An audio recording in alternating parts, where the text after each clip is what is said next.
Sejam todos muito bem-vindos, sejam todos muito bem-vindas a esse nosso segundo episódio de 2019 do nosso Mentalidade Protagonista, em que, no início do nosso encontro com os nossos protagonistas, nós trazemos um convidado, ou um conceito, ou alguma visão que a gente acredita que precisa ser aprofundada por todos esses empresários que estão participando desse processo de aceleração de resultados. O tema de hoje são projetos ágeis. Como a gente pode estar gerenciando projetos de um jeito diferenciado. E quem vai estar com vocês para trabalhar esse assunto sou eu mesmo, que tenho uma experiência nesse tema de sala de aula, de mais de 20 anos de gestão de projeto. E antes que eu comece a tratar do assunto, eu gostaria que a Paola Tucunduva, minha sócia, direto aí de Miami, dê as boas-vindas para vocês.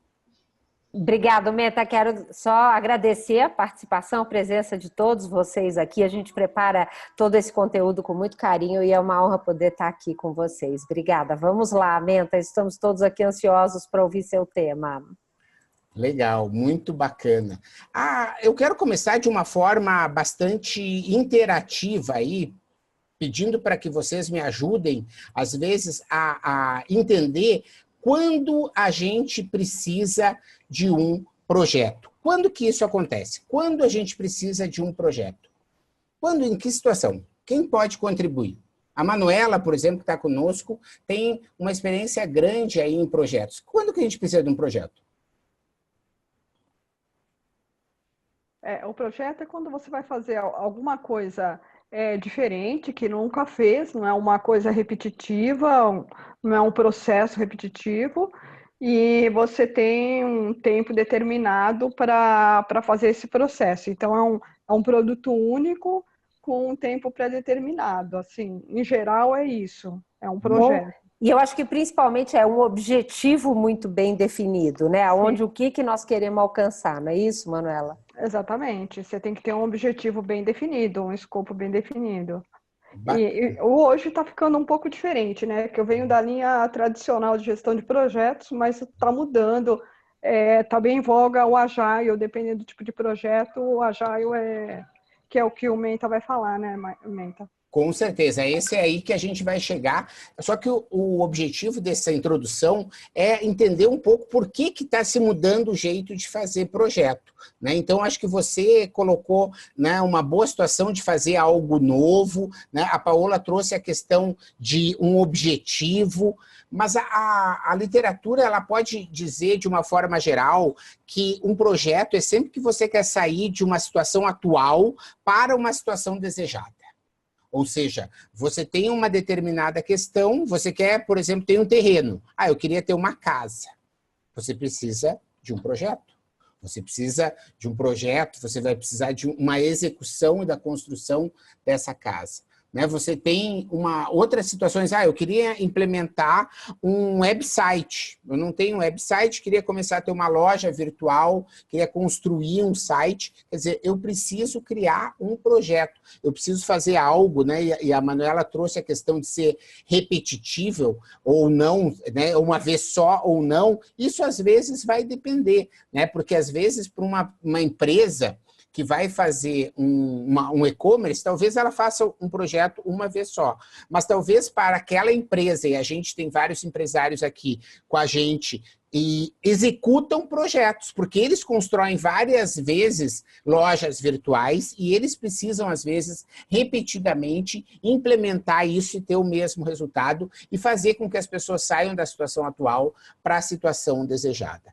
E a realidade é que você tem de fato, uma questão de gestão de projetos que é bastante complexa no mundo atual. Eu vou contar para vocês uma história, né? Eu vou dizer primeiro para vocês que vocês são os felizardos, né? Porque isso acontece muitas vezes.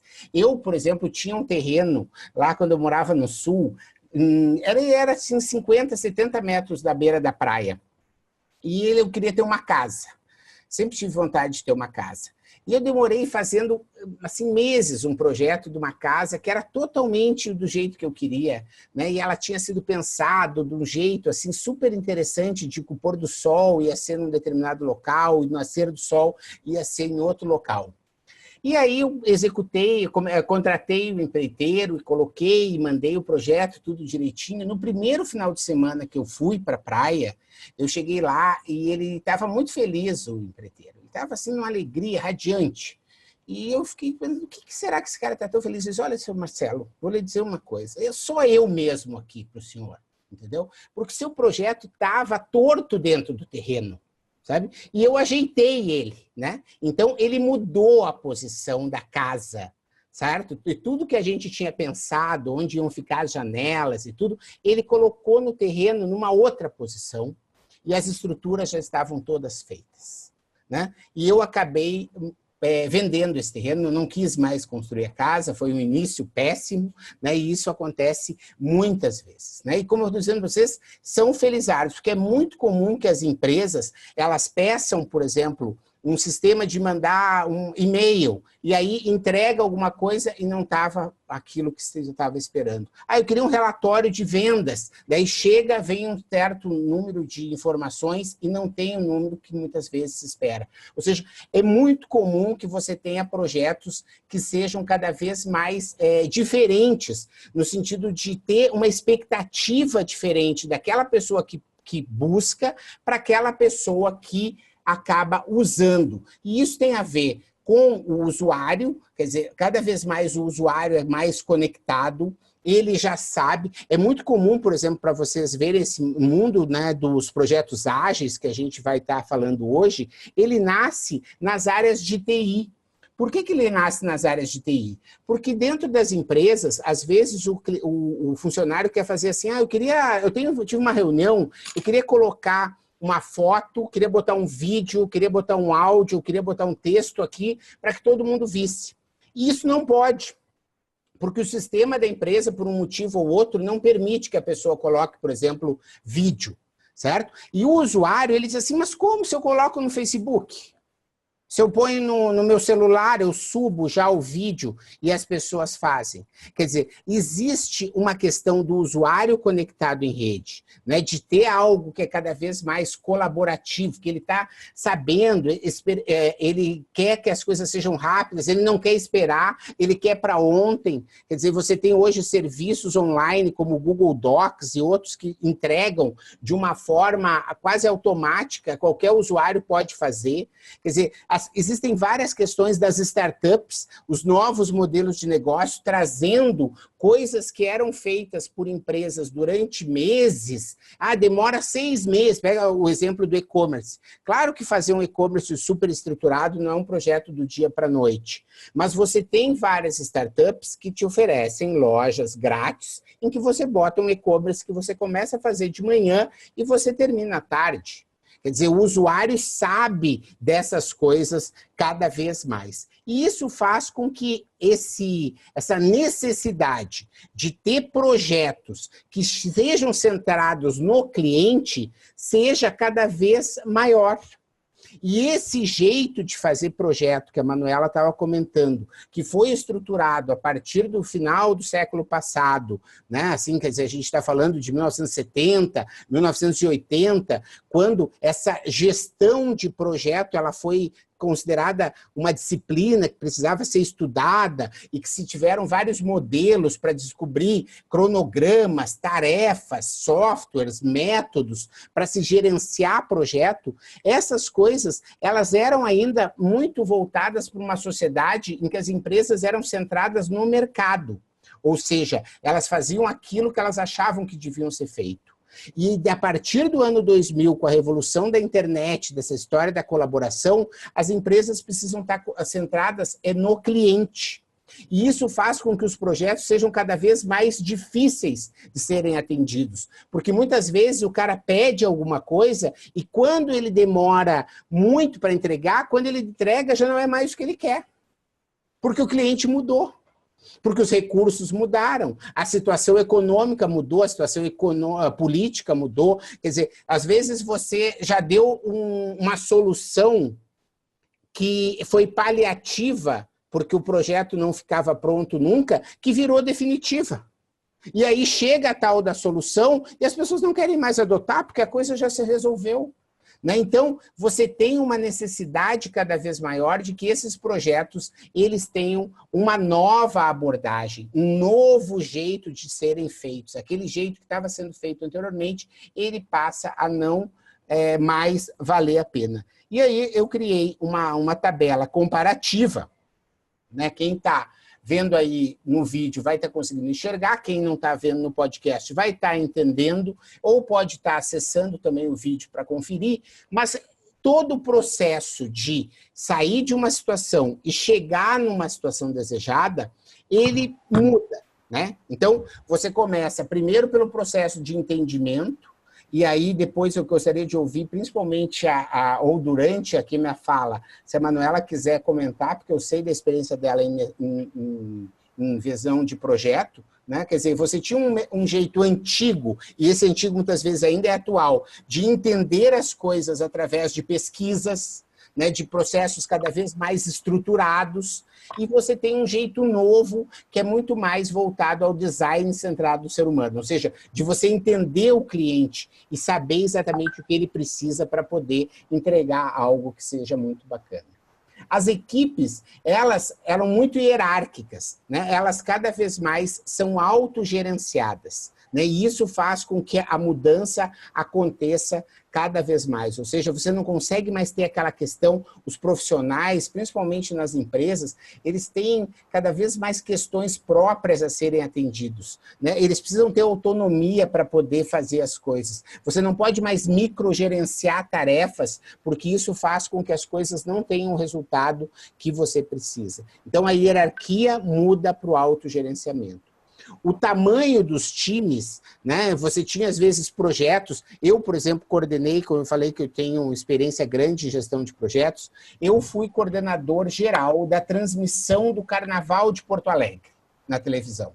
Eu tinha 220 pessoas na equipe, certo? O que acontece? Eram equipes muito grandes. Hoje, por exemplo, a gente já sabe que são, e eu não faço mais isso, mas eu conheço as pessoas que fazem, existe, claro, uma grande equipe, mas existem times cada vez menores responsáveis, né, pela técnica, pela informática, pela não sei o quê, pelo conteúdo. Quer dizer, são pessoas cada vez mais tamanhos menores. E o Jeff Bezos, o cara que fundou a Amazon, ele criou um conhecimento em cima disso, que ele diz o seguinte, que o tamanho de um time para realizar uma tarefa, de um projeto, tem que ser do tamanho necessário que possam comer um jantar 2 pizzas. Então, esse é a medida. Quer dizer, não é um número correto, né, mas você nota aí que pode ser 5, 6, 7, 8, 9, né, quer dizer, mas você também não pode muito mais que isso para que você não consiga estar fazendo times cada vez muito grandes. A questão dos projetos, eles mudam também na questão da estrutura, né? Você trabalhava com departamentos e cada vez mais isso também é uma realidade em muitas empresas. Como eu falei, esse antigo ele pode ser considerado também como atual, né? Mas você vem para um novo modelo que são os squads, né? Os squads, ou em português, pelotões, tropas, né? São pessoas que são formadas para fazer uma determinada tarefa. Então, só para dar um exemplo, uma seguradora como a Iuse, né, que é uma seguradora digital criada pela Caixa Federal, ele tem um squad de aquisição de clientes. Ele não tem mais assim, o pessoal do marketing, mais o de TI, mais o de não sei o quê. Não, é um time que está responsável pela aquisição de clientes. Depois ele entrega para o outro time, que vai ser responsável por acolher e vender outros produtos. Quer dizer, as coisas já não estão mais em departamentos, elas estão em fase do processo de vida e de relacionamento da empresa. E os squads estão espalhados hoje por várias, né, Natura, Nubank e coisas assim, empresas como a Centro, só para vocês também terem essa informação da realidade, as grandes consultorias que antes alocavam profissionais, quer dizer, tu precisava de um profissional para fazer um determinado sistema, hoje eles entregam squads, né? Você vende times de 7 ou 8 profissionais que vão fazer com que aquele projeto aconteça. A gente tem a questão da execução com cronogramas cada vez completos e feitos, muito detalhados, e você passa hoje para uma realidade que são os sprints, ou seja, as corridas, os horizontes curtos, para que você possa colher rapidamente alguns benefícios e resultados. O acompanhamento, que muitas vezes não estava dado como de quando em quando ele devia ser, que ele era periódico, ele no Scrum, né, e o Scrum depois a gente vai aprofundar com os protagonistas aqui na segunda parte do nosso encontro, um pouco mais sobre essa metodologia, que é uma das metodologias mais usadas atualmente na gestão de projeto. Ele sempre propõe que você tenha um daily meeting, ou seja, um encontro diário, mesmo que seja de alguns minutos, para ver se as coisas estão acontecendo mais ou menos quando você imagina, aquilo que foi proposto ontem, porque senão não adianta continuar. Quer dizer, não adianta você deixar a coisa atrasar uma semana, 10 dias, porque senão a coisa vai se perder e você não vai ter o resultado que você quer. E as métricas, elas mudam também. Quer dizer, você tinha muitas vezes a questão de você cumprir o projeto, cumprir o orçamento, cumpriu, deu legal, então parabéns, né? Hoje, muitas vezes, esses projetos estão atrelados a resultados financeiros, a resultados que sejam de satisfação de clientes, e talvez isso seja mais importante que a própria finalização do projeto em si, enquanto um objeto único. Quer dizer, o que falta, o que as empresas querem cada vez mais é a questão do resultado que elas buscavam, e não tanto apenas a execução desses projetos. Então, essa foi a introdução sobre o tema, né, que eu preparei para que a gente possa estar debatendo agora com os protagonistas de como eles podem, no dia a dia deles, utilizar essas metodologias ágeis, sabendo que muitas vezes essas metodologias elas foram criadas para estruturas de empresas maiores,